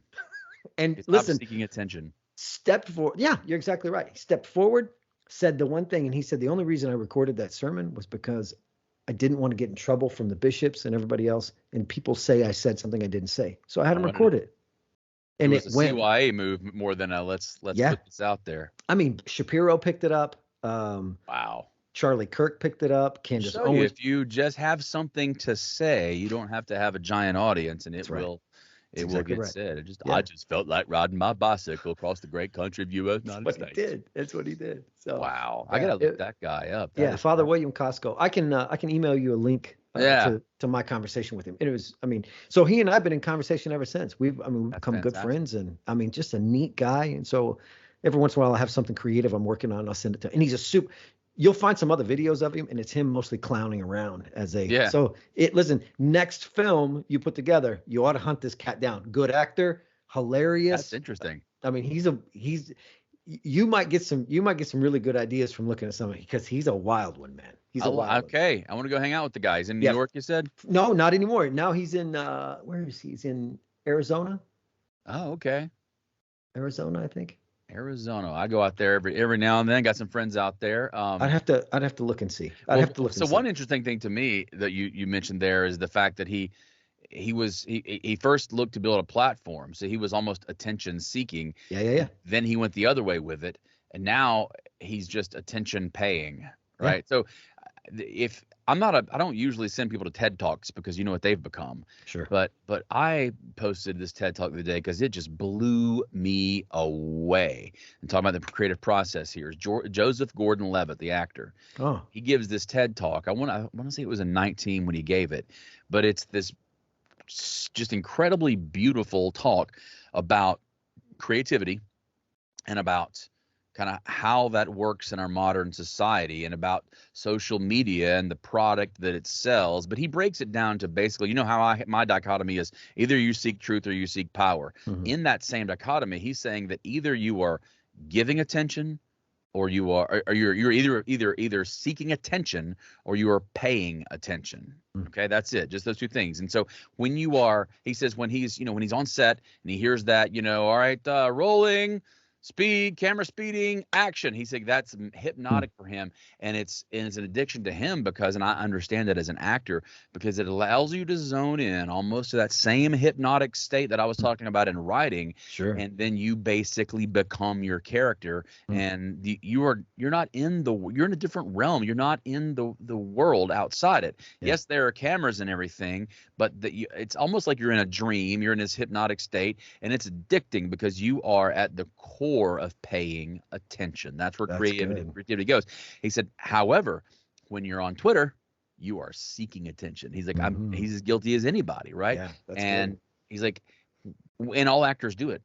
He's like, I've got 5 million followers or whatever on Twitter, but Tom Cruise has 50, and I feel like a failure. He said, and so the message there is that he's like, you can. They've done studies on this. People who pay attention and get in that state of flow are always fulfilled and they're joyful. He says happiness, but I think it's more than that. I think it's you're in a state of joy when you are paying attention. And he said that no matter how much attention you get when you're seeking attention, it's like crack or it's heroin. You can never get enough. So you're never fulfilled when you're seeking attention. It's true. It's universal across. I mean, so here's mine. His is paying attention or giving attention, right? Mine is, are you consuming the world around you or are you creating a world around you? Like, which is it? Because the minute I become a consumer is the minute I go empty. And the minute I become a creator to where I give is the minute I'm fulfilled over and over and over. Yeah, this is why TikTok is an evil thing, or it's not just TikTok. TikTok found this formula, and maybe somebody found it before they did. Vine or whatever found this formula of these little shorts. Facebook does it now. YouTube does it now. They all do it now, and you know as well as I do, man, it's addictive, and you just you're laying in bed trying to go to sleep, and you're never as dumb a human as you are an hour after you sat down with your phone to look at those stupid reels. Again, I don't have TikTok on my phone, but I got Facebook, and I'm giving all of my attention to this garbage, I'm and I telling feel you. so unfulfilled. Yeah. But it's easier to do that, and Yeah. that's a problem, and that's what social media does. He talks about Mhm. how social media sells our attention, and Mm. so if you as an influencer get a lot of attention, that's good for social media because they're selling that attention to other people. Yeah. So it's basically that's why social media has become not in and of itself evil, but the power of it has been a absolute detriment to civilization because everybody now is seeking attention. I'm riding to my dad's house the other day. They live in Atlanta, and I was going to go stay there before I had a flight to DC the next day, and I'm going to stop and pick him a pizza. So I'm going down right in Midtown Atlanta, and I'm driving, I'm looking, and there everywhere I look, there are these women who are all dolled up, and they're all carrying DSLR cameras. Some of them have their just phone cameras, but they're all on gimbals, pointed at themselves and walking down the street. I'm like, that's where we are as a society, where everybody is seeking so much attention because, I mean, frankly, that's what they get. I mean, they get rewarded for it, but they're all Yeah. seeking attention. Everybody's just seeking attention. Nobody's seeking to move someone with story like you and I talked about from the beginning. We just want the attention. It's a short-term dopamine hit that Yeah. is absolutely ravaging our society. Yeah. Are you familiar with the guy named Andrew Huberman? No. Huberman Lab. Andrew Huberman. You should check him out Okay. sometime. He does a bunch of stuff on dopamine, Mm-hmm. and one of the things he talks about is he says anything that gets you dopamine quick Mm-hmm. becomes very, very dangerous. He said, Yep.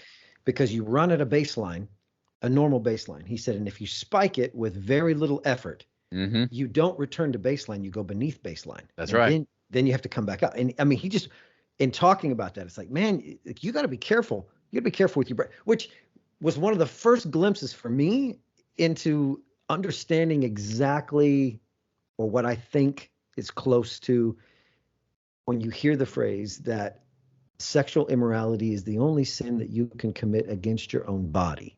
So I think part of what's built into that is what it does to your brain chemistry, what it does to your body chemistry, Mm-hmm. as you spike yourself and then you depress yourself and then you've got to fight. Now you're a survivalist in your own body trying to just feel okay. And it's like, Yeah. that is so terrible, you know. And It's it's like not any just other sex. drug. Yeah, it's like any other right. drug. They take you here, then a little lower. Then you try to Yep. get back to there and a little lower. Everybody knows that cycle, Yeah. and until you hit rock bottom. Yeah, you're exactly right. But the phrase I think that stood out the most for me as to what you just said was that with little effort. Okay, Little effort. that's one of the beautiful themes in the Bible for me is that suffering is a good thing. Like we are supposed to suffer in so many different ways, because when you suffer, good things come from that. Yeah. The working out is suffering, and I need to go suffer a lot more than I do. But there are so many things that are suffering. You know, I mean, an 18-year-old boy who's may not get married till he's 25 and waiting to know his wife till he's 25, that's a suffering 7 years. Suffering. Yeah, and that's suffering worse than most any woman could ever know. Suffering. Yeah. This poor kid's about to chew his arm off, you know. Yes, I would chew my arm off for 7 days, much less 7 years. Agreed. But yeah, but it's the theme. Good things come to those who suffer. Who suffered? Look at the number one entity that we all look to for everything is Jesus Christ, number one example, and he suffered the greatest. So if he did that, why am I, or even as a parent, why do I keep my kids from suffering? This is something that I was talking to my wife about this morning. The younger boomers and the older Gen Xers had this, I think, just hugely mistaken kind of thing going around the zeitgeist that, look, my parents were really tough on me. They were World War II people. And so I'm going to give my kid everything I didn't have. Right. I'm going to make their lives easy. That, because they took away the suffering from their children's lives, and then parents nowadays do it big time. We can go into that. But I mean, it started way back then when they start taking away any discomfort or any suffering. Then life just becomes about trying to find these cheap dopamine hits. Yeah. And that's the recipe for our civilization completely crumbling. Yeah. I heard I heard a coach on a clip the other day. He said something about he was talking about baseball, and he said, why are 48% of the players in the MLB from out of the country? He's like 48% of them, you know. He said, let me tell you why. He said because the 48% that are from out of the country, they don't have rings. They don't have big rings that they won at select baseball. You know, we didn't give him some massive championship ring. He said, and he starts talking. He's like, the Cubans, the Puerto Ricans. He said, if you ever watched any of these guys play, they play ball because they live. He said, they love ball. They He said, love it. but they Joyous. love the throwdown. He said, that's what they love. These other ones, they love the ring. These guys, they love the. And he said, this is why when my grandson comes up and plays a kid the same age from another country, my grandson will lose because he has a ring. And they love to throw down. And it's like, that's 100% true. Absolutely. They grew up in a situation where they weren't being coddled. They weren't being, even worse, treated like little kings. Yeah. They were playing in dirt lots, you know. Like in Atlanta, we love ourselves some Ronald Acuna Jr. and Ozzie Albies. Watching those guys play, you get the joy of the game again. Because they didn't grow up being treated like little gods. They grew up with adversity. So that's all it's going to take. We're going to have our civilization's about to crumble, and then we're going to have major adversity, and it cycles around unless Jesus comes, and he might. All it's going to happen is that we're going to the adversity over a few generations is going to create strong people, and strong people are going to create a good society again. Yeah. We'll be back where we started. Just in time to screw it up again. It's all cyclical. It is. Hey, let me tell you a quick story that you're gonna at least appreciate. So there's this pattern in my life, and listen, God loves to give me things. He just loves to give me things, and I'm not bragging. I'm just saying he loves to give me things, and I think part of the reason why is because I'm a billboard. And because he's good, but because I am screaming all the time. It's like something new comes. I'm like, are you freaking kidding me? I can't believe this. That's awesome. Like, are we about to launch into a Joel Osteen sermon? I'm not ready. No, it's even better than that. It's even better than that. So I see that Jordan Peterson is coming to Kansas City. Oh yeah. So I say to a buddy of mine, I said, hey, I picked up Jordan Peterson tickets. Got one for me, one for you. I said, you interested? He's like, absolutely. I said, well, we're about 5 rows from the back. And he's like, really? He's like, yeah. He said, do we need to get a hotel? I was like, nah, we don't need to get a hotel. I said, we're just going to go to the show. We're going to be in the back. We'll slide out. As soon as it's done, we'll be done. He's like, oh, okay. We go on a Monday night, but the Sunday before, I'm having dinner with another buddy of mine. And I said, man, my buddy Mike's he's gonna be pretty worked up tomorrow night. He's like, why? And I said, because I mean, you know what's gonna happen, right? Like I'm gonna go to Jordan Peterson tomorrow night. We're gonna get there. I'm 5 rows from the back, but you know what's gonna happen. Like I'm gonna get there, and somebody's gonna have backstage pass, tickets for me, front row. Like this is what happens. Like the Lord loves to give me stuff like this. I said, this is what's gonna happen. I said, we're gonna be there all night long because I'm gonna be with JP and my buddy Mike. He's gonna be waiting in the parking lot. You know, this is what's gonna happen. And my buddy looks at me and he goes, knowing you probably, you know. And Monday comes around, we go. We stand in line. It's raining. It's an absolute mess. But I got on my favorite wool overcoat. I'm super amped up. Everybody's dressed like they're going to prom. And so we're lined up. It's raining. We all look like drowned rats. We get in. I'm sitting 5 rows from the back on the aisle seat. And coming from beside me, I look up and I catch a glimpse of a lady who I know this lady. And I'm like, what is she doing? So I said her name. I said, hey. And she turns around and she goes, oh my gosh, Jared, how you doing? I was like, good. She's like, I didn't know you love Jordan Peterson. I was like, I love Jordan Peterson. She said, oh, me too. My son loves Jordan Peterson. She said, I got him tickets because it's his birthday. And she starts in the story, and then she just freezes. I got him tickets because it's his birthday. And then, oh my gosh, you're not going to believe this. And in my mind, I'm like, I know what's coming. I know exactly what's coming. And she says, I'm sitting beside a guy down front who bought 2. Backstage, all meet and greet, get your picture taken with Jordan Peterson. He got one for him and one for his brother. and his brother didn't come. I was like, really? And she's like, yeah. Go to the will call booth. Tell him you're there to pick up your ticket. The guy left it there and said, just give it to anybody who wants it. She said, it's up there. Go get it. I said, maybe I will. Maybe I will. So, talked to my buddy Mike and said, hey, I'll be right back.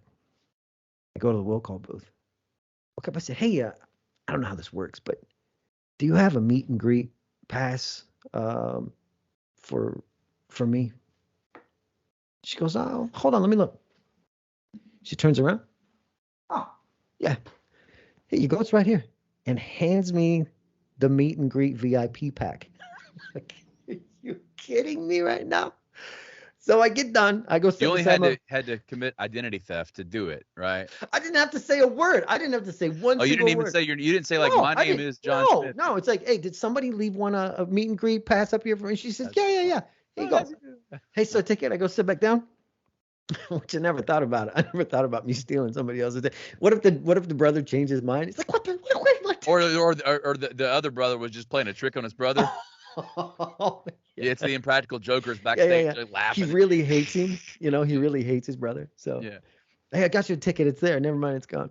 And so I go sit down beside my buddy Mike, and I said, hey, check this out. And I hand him the ticket, and he goes, the show hadn't started yet. And he goes, dude, this is on the second row. He's like, you gonna go down there? I'm like, no, man, I'm with you. I'm sitting right here. This is fine. I can hear him just fine. I can see him just fine. Like, I'm being closer. That's not gonna matter. But afterward, I'm gonna hang out. So anyway, so we get done, stick around. My buddy has to go to the car, and go down, walk up. Jordan Peterson said, I said, hey, how you doing? He said, what's your name? I said, I'm Jared. He said, hey, it's Jared. I said, hey, appreciate all your work. He said, thank you. Hey, listen. He puts his arm around me and he goes, I really like this coat. I said, yeah, thanks a lot. I appreciate it. Got our picture taken. Got in the car and I said, you know what? The Lord loves to give me stuff. Apparently so, yeah. Loves to give me stuff. Isn't that great? Jordan's like, it's not obvious to me that you're the guy on this ticket. I mean, it's not obvious. It's not obvious to me that you. Hey, oh my gosh. I mean, I'm a fanboy, dude. That's a great story. Oh, man, me too. God did not give me Jordan Peterson tickets. If he did, I'd be okay with it. Oh, man. I want to meet that guy. My problem is I would have a hard time going, hey, nice to meet you. Shake hands, leave. I'd be like, let's go hang out. You want to go get some pancakes? Let's be best friends. Time. Yeah, I need some time. Come hang out with me. Yeah. You want to be on my podcast? What a monumental space he has filled up, it's amazing. Yeah, I mean, the last two times he's gone on Joe Rogan, he has used over an hour of his time to talk about the Bible, which I find fascinating because he's a bit of an enigma with his own place, his own kind of belief. But he's doing what we're supposed to do, and that's dive in and explore it. And he explores it more deeply than 99.9% of us who are supposedly going to church and doing it for real. But I'm as a pastor, what do you think about that? Have you listened to his kind of his deep dives on different books of the Bible? And do you think that him coming from someone who was at one point an atheist, who this point still is kind of an agnostic, I think he's a believer. I don't know that he would even consider himself to be a Christian because he speaks in terms of archetype and things like that more than he does about reality. But I find his analysis just brilliant. And maybe his somewhat outside analysis gives him a viewpoint of the books of the Bible that I just frankly haven't heard coming from the pulpit. And I don't think it's just because it's not obvious to me that it's just because he's wrong and he's interpreting the Bible wrong is what a lot of the what my more Calvinist friends would say is that it's coming from a different perspective, and it's wrong because there ain't but one interpretation of the Bible, and that's exactly what I think it is. That's right. So, but what do you think of that as a pastor's perspective? Yeah. Well, I tell you, my introduction to Jordan Peterson happened before the Bill C-16 thing ever came up. Before he was ever like a figure, a public figure. I stumbled across him when I was in the process of looking at this idea of victimhood and perpetrator, that if you're going to take the position of a victim, someone that instantly makes, and it's completely anti-Christian to be a victim, because then you have to make somebody else the perpetrator. And that's problematic. That's problematic with the fundamentals of Christianity. And so I'm just perusing, I'm looking some stuff up, and I get on YouTube and I stumble across this Canadian psychologist giving a lecture The video's got about 264 views. And I'm looking at this and I'm like, dude, this guy's brilliant. And Yeah. he's not terrible to listen to. But Yeah. and so it kind of became my own weird little secret sugar stash of Right. That's a good point. me. Like, well, look at Yeah, me listening to this Canadian, and it's people yeah. like, so what are you watching? What are you listening to? I'm like, yeah, no, this is weird. This is weird. It's this little Right. Canadian. Such an obscure guy. You're like that guy who found this band back in the 89, 90 and nobody knows about him and it's I called know. Nirvana and I know. yeah, but now I don't like him because everybody else does. Yeah, I know. I don't know. I'm way over him now. No, so JP, I liked him back when he was fat and had black hair. Yeah. yeah, I really liked his stuff from Harvard, but his stuff from Yeah. no. No, it's just become pedestrian. Yeah, good line. Yeah, so I'm listening to it and I'm like, dude, this dude is rock solid. I'm like, this is really, and I just thought it was one of those things. It's like I'll probably run out of the videos of his to watch at some point, and then all of a sudden this thing happened, and then these videos had millions of views. Yeah. And I'm like, hold on a second. And then it's a book, and then it's a thing, and then it's a. So for me, I've got zero trouble. I've got zero trouble getting on board with what Jordan Peterson's doing. But I think part of the problem with a lot of Christians, with a lot of people who land in that place of, so what do you do with a guy like Jordan Peterson, who's obviously a heretic? And it's kind of like, hold on, it's not so It's evident. not obvious to me that he's a heretic. It's not so obvious to me that you're not a heretic. Yeah. You know? I mean, Yeah. and so to me, where I go is, listen, God has got you on a path, and what you're doing is lighting up people's lives, and it's changing their world, and it's drawing them back to God. So let me jump off of that, and I'll answer the question by giving you a little bit of a story. Can you imagine if you are laying in bed at night? Now, not now. You probably have a really good handle on this idea now. But if you're laying in bed at night and you fall asleep, and then you have this dream, you are in the hands of God, and like a little toy soldier, he's got this key in the back of you, and he's wound you up, and he's getting ready to set you loose on the world, right? Yep. All of heaven is looking over his shoulder. And they're just like, oh my gosh, like they've seen what these other people do. They've seen, but God, like, what does this one do? What is this? What did you make this one for? You know, can you imagine, like, it's you dreaming about God holding on to you, winding you up, so proud, ready to set you down. And like, you can see it in his eyes. Jesus is even looking over his shoulder like, hey, Dad, like, what'd you make this one for? And then God turns around and he addresses the audience, the massive audience behind him. And he says, I've created this one too. And then you wake up from your dream. How fast are you going to try to go back to sleep? How fast are you going to try to catch the end of that dream? Like, what was he going to say? Like, that information right there. Like, what did you make me for? Like, that is so vital. Right. And you can only get that. You can only get that from God. Like, you don't get to just, I'm going to create my own way. It's like, you're not going to create a way. You're not going to create you're going to create a distraction. You're going to create something to pass the time. But unless you find that deal, you don't get fulfillment. You don't get contentment. You get distraction. That's what you get, you know? To me, when I look at a guy like Jordan Peterson, here's what I see. I see God in the shadows of everything that Jordan Peterson's got going on. And I see God slowly going, now listen, come this way. Come this way. Take another step this way. Take another step. It's absolutely fascinating to me to watch him migrate from a place of atheism and being an agnostic to the place of him saying something along the lines of, you really need to understand the logos. And it's like, dude, that's a preacher word. That's John 1:1. That's right. In the beginning.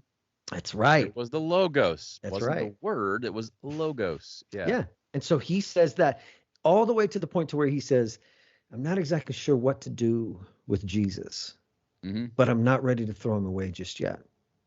Or when he has the dream and he's talking in front of this panel of people and he says, I had a dream one time that all the kings of the earth were buried in a church cemetery and they all came out of the grave at the same time. Have you seen this video? And they all look at each other. And as soon as all the kings of the earth, it's Alexander the Great, it's Genghis Khan, it's whoever these people are. As soon as they see each other, they draw their swords and they start fighting. And he says, and then somebody else walks into the cemetery. He said it was Jesus. And when he does, they all bowed down on their knees before him. And Jordan Peterson's telling this, like, this is a dream I had. And then here's what he says. I'm not quite sure what to make of that. And it's like, dude, do you, like, you have to understand, like the Lord is like, he's drawing you, like he's drawing you over. And he knows that too, I think, and he's okay. okay. I agree. So to me, what I see with him is, my guess is he's probably going to get as much scripture right as I am.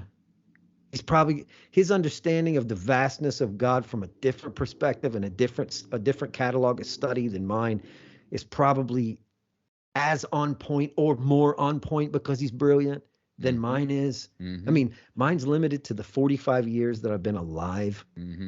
18 to 35 of those have probably been wasted years that, I'm trying not to waste this one. Right. And so I'm going to think, so let's just give me 10 years of really maybe potentially pursuing Jesus. And then I'm going to say my understanding of the way this is true and right, based on the guys that I went to school and listened to teach me stuff, who I imagine they probably wasted 18 to 20 years before they, so to me, I don't have a problem with Jordan Peterson. I don't have a problem with this, with where he's going on his hunt. I also trust that a guy like him has the honesty and the humility that if Jesus steps foot in his life and says, make me Lord of your life, Jordan Peterson will bow to his knees and make it happen. Oh, 100%. This is what I love about Jordan Peterson. It's exactly like I told you. He is the perfect example of what I told you, is that that if we're truth seeking, you're going to end up there. Yeah. Okay. That's why we love Jordan Peterson. And that's why you loved the atheist version of Jordan Peterson, because he had taken imagine we're all on a river, right? And it's a river of kind of choices and present new metaphors. For me, the very first place that river forks is, do you seek truth or do you seek power? That's so good. You may seek truth and you go down this way, and there's a lot of ways before you get to the capillaries of Christianity, but you made the first choice, and he made that first choice. There's another, because I'm a huge fan of his. I'm also a huge fan of I used to have Brett Weinstein and Heather Hying. They're the Dark Horse podcast. So, okay. So for somebody like me, a Southern born and raised, white, cisgendered, straight male, evangelical Christian, staunchly conservative. Right. That's me. Over here in them, they're, Northeastern born Jewish liberal atheist evolutionary biologist. Why would these two seem to fit so well? Because they're truth seeking. And I'm watching them. Even it's going to be harder to get them to Jesus, but I do see them inching closer and closer to at least admitting that there is a higher power. You'll see them in their journey of truth seeking is fun to watch, but they're also incredibly brilliant, and their truth seeking has really a lot of godlike, not to say godlike, but a lot of applications in society that would be pleasing to God. So that's where we start.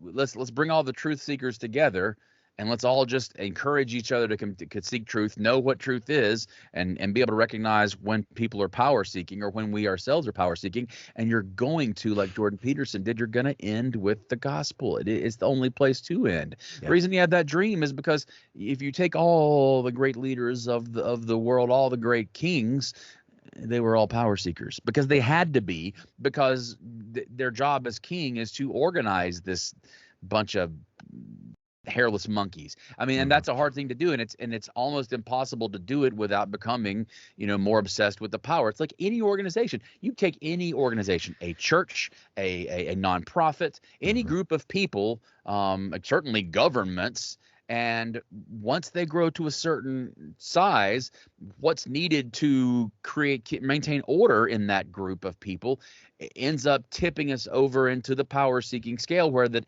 our focus becomes on maintaining that bureaucracy and not the bureaucracy, or the very tenets and values that brought us together in the first place. Right. So and I've seen that in churches, and that's the problem with the American church these days. I believe is that they grew too big. We should have millions of little churches rather than a bunch of or a handful of giant ones, in my opinion. That's a great conversation, and we ought to at some point we ought to explore that, because I do not agree. I do not disagree with you at all. But that's so. I mean, anytime you see this with dogs, like, you start breeding dogs to get the biggest breed that you can possibly get. This thing is so fragile. It's so dumb. It's so predisposed to diseases and things that are gonna. Its hips give out. It doesn't function well when it gets older. It's more susceptible to cancer. I mean, you see this on any level. And as soon as you take something and you try to inflate it and make it bigger, like, this is what you get. You break it. Get. Yeah. And that's a human quality, human nature quality, maybe an organic. But I guess going back to that dream he had, the one person in history who was different, who was also a king, was Jesus. Yeah. And that's what you want proof of his divinity. You can take that from the things that he said, because no one had ever approached it in that way. No one had every person propelled to as a king would have ridden in on Palm Sunday on the biggest chariot he could find. I'm the king. I'm here, baby. Dude rides in on a tiny little donkey that had never really ridden anybody. I mean, that's perfect example of his humble nature, that he did not want to be a political leader. He wanted to lead each individual in your heart with a heart of self-sacrifice and a heart of truth seeking and a heart of dying to ourselves so this greater goodness called God could shine through us. No one has ever approached it that way, and that's how you could know that Jesus is who he says he was. Because some people will tell me especially about Jesus, oh yeah, he's probably a great guy, he's a really good dude. I'm like, no, because here's the thing: either he is who he says he was, or he was a crazy person. Yeah. He was either the biggest nut job in the history, or he is who he says he was. Yeah. There's no that's a dichotomy. That's certainly a binary view. Yeah. Oh, I agree with you. I mean, you come in on a stick horse instead of on a stallion. Right.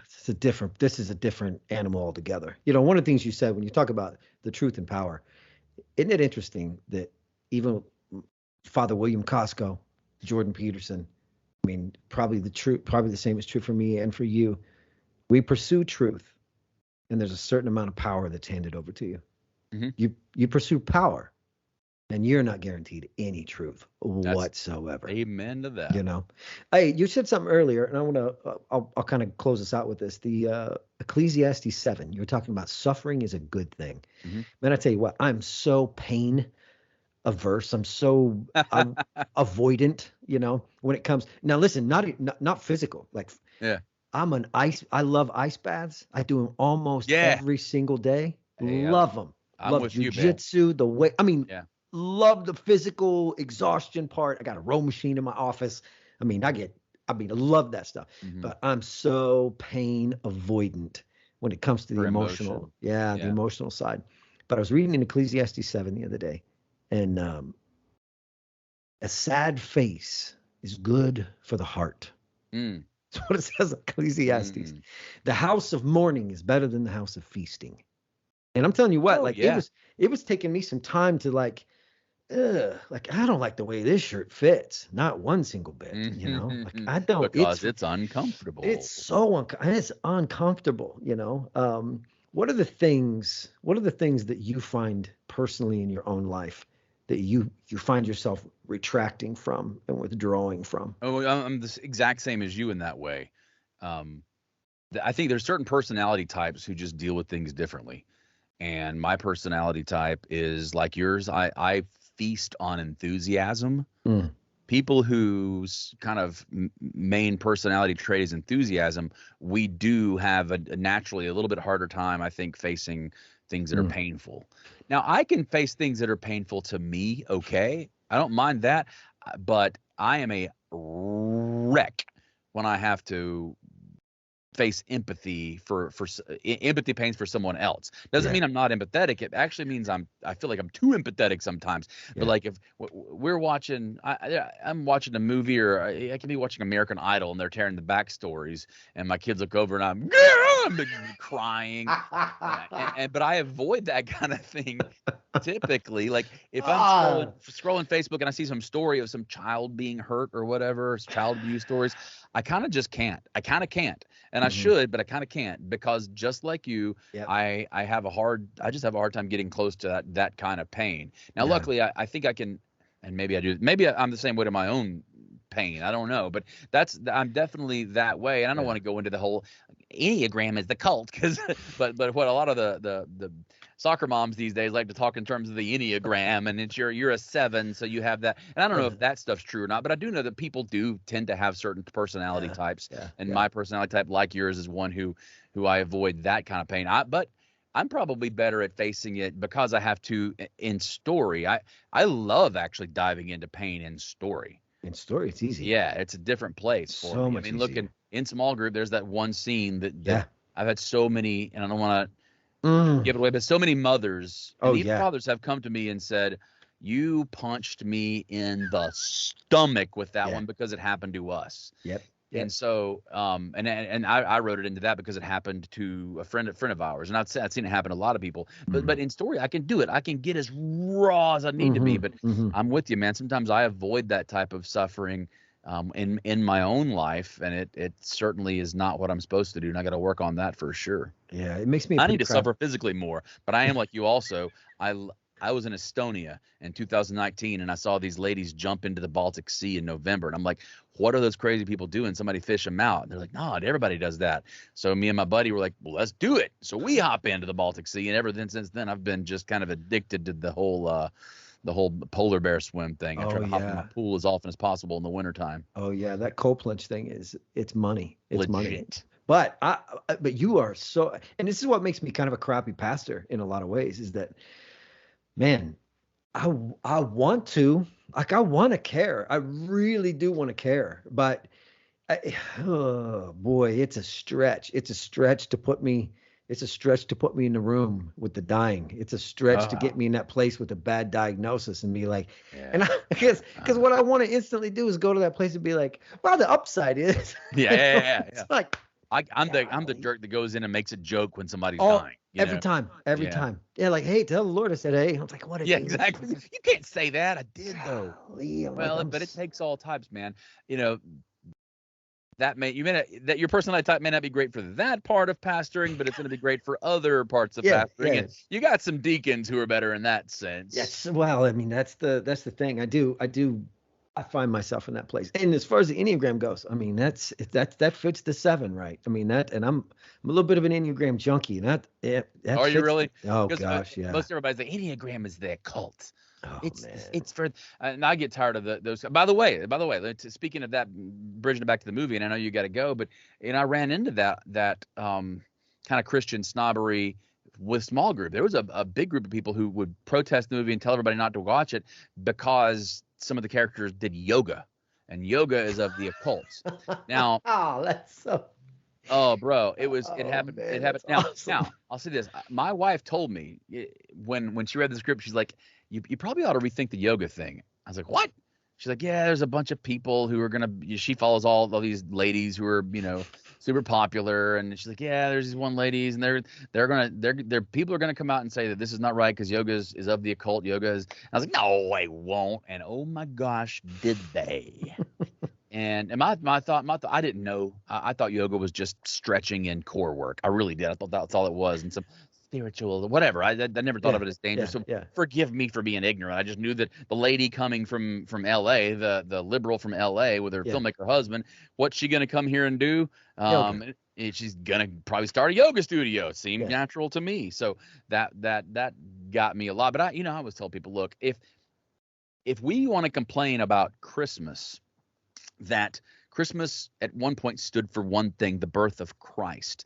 and it went from there, and it got over like sanitized to a secular level in a secular society, and now it's Santa Claus and Christmas presents, and it doesn't mean what it once did. So my question is this: if you take an atheist and they participate in Christian practices, or not Christian practice, they participate in Christmas practices by doing Santa Claus and shopping or whatever, they participate in the secular parts of it with zero connection to the spiritual part of it. Right. Do they get God credits for that? Does God think, well, I know you don't believe in the original thing, but because you're doing it, you're with us. Or are they doing something totally different? Well, Right. they're doing something totally different. Yeah. So the same thing with yoga for me is like, so if someone uses yoga to bend and stretch and work on their core, and they have no idea that even relates to anything, any kind of roots of Eastern mysticism. Right. Why are they still drugged down by Eastern mysticism when the person celebrating Christmas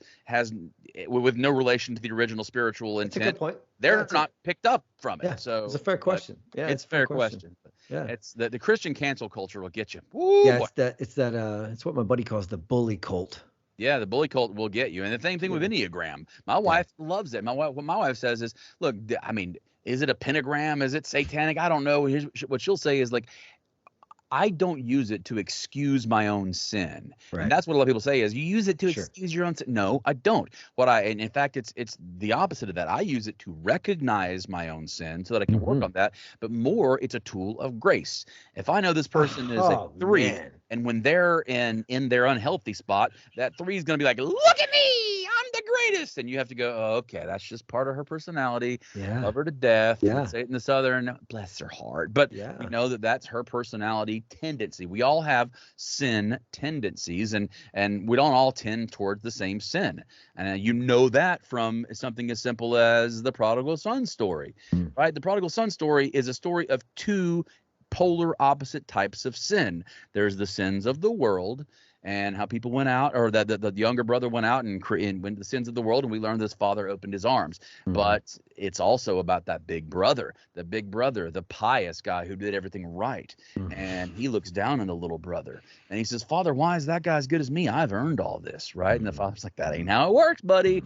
So I think in Christian culture, a lot of times we tend to look down our nose at the little brothers, while ignoring the sins of the big brothers. Yeah. But everybody has very different sin tendencies. I tend to think that the little brothers tell better stories and make better pastors than the big brothers. I want a pastor who's a 45-year-old man who found Jesus when he was 35, but before that he was, smoking dope and in a biker gang. I'm going to learn more from that guy than from this guy who's been pious all his life. Yeah. Yeah. I agree with you. The Enneagram has shown me over and over and over. When you say it's a tool for grace, that's exactly, I can't tell you how many people I've met who are Enneagram 4s. And when I find that out, I go, okay. It's You're not inside your own head. Oh, you're not though. Okay. You used to be just a weirdo. I don't know. There's something more going on. Like you're in a constant melancholy battle. Like that's kind of a, you're a 9 who can't make a dadgum decision to save your life. And I want to strangle you less because I understand that about you. That's right. Oh, or how about this one? And from a standpoint of a couple of Enneagram 7s talking about it, I heard a buddy of mine say the other day, he's like, but you got to remember, Jared, there's some people in the world who they don't want anything. And I go, that's the dumbest thing I've ever heard in my life. Who, you want nothing? It's dangerous to want things. Well, so what do you do if you're me and you want everything? I want everything. I just want all of it. He's like, well, some people aren't like, no, I can't. I can't understand those people. It doesn't make any sense to me. So, I hear you, brother. Matt, thank you so much for this. This is a great conversation. It'll be thank you for having me on. A good episode. I'd love to get with you again sometime. I'm ready anytime you are, brother. All right, man. Well, I'll let you do your thing. And again, the film is incredible. Looking forward to the new stuff that's coming out. I'd love to get an update Small on Group. You can get us at smallgroupmovie.net, I think. Small.com. I don't know. Look up a Small Group Movie. You'll find it. It's on all the platforms. I would encourage you to if you can buy a physical copy from our website, do that. If not, it's fine to go rent it on Amazon. It's just then Jeff Bezos gets half instead of my investors. I get none, but the investors get some. So that's. We should come back and talk about that sometime. I could do another 3 hours on that topic alone. I appreciate you, and I'll get with you soon.